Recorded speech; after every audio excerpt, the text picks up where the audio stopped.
History is full of legendary stories, tales of epic wars, great heroes, and clever tricks. Few are as famous as the story of the Trojan Horse, where the Greeks supposedly hid inside a giant wooden horse to sneak into the city of Troy and end a war that had lasted for a decade.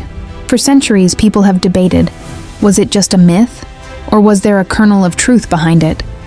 Let's dive into one of history's most famous mysteries. The Trojan War is best known through Homer's epic poems, the Iliad and the Odyssey. According to the story, the war began after Paris, a prince of Troy, abducted Helen, the wife of the Greek king Menelaus. To avenge this insult, the Greeks launched a massive campaign against Troy.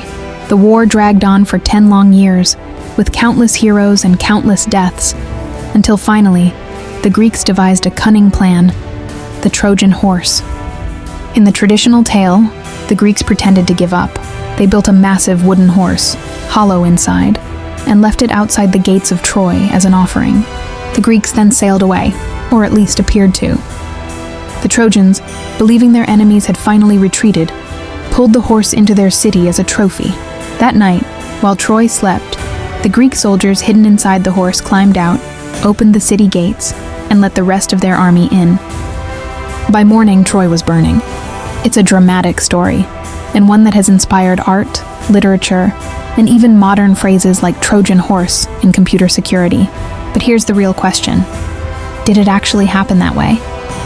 Historians and archaeologists have long debated this. On one hand, there is evidence that a great city called Troy did exist, located in modern-day Turkey.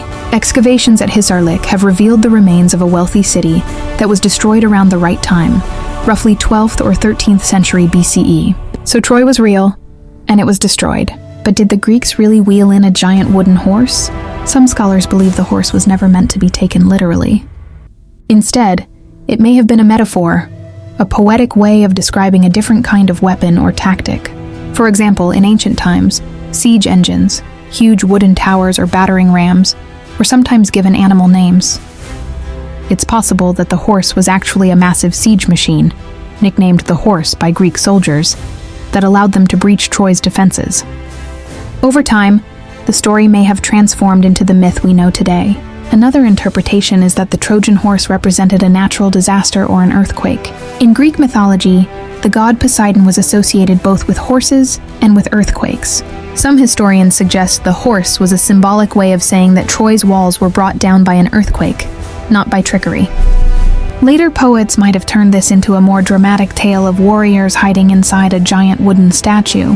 There's also the possibility that the story was partly true, that the Greeks did use deception, perhaps hiding soldiers inside some kind of container or cart, and later storytellers exaggerated it into the legendary horse.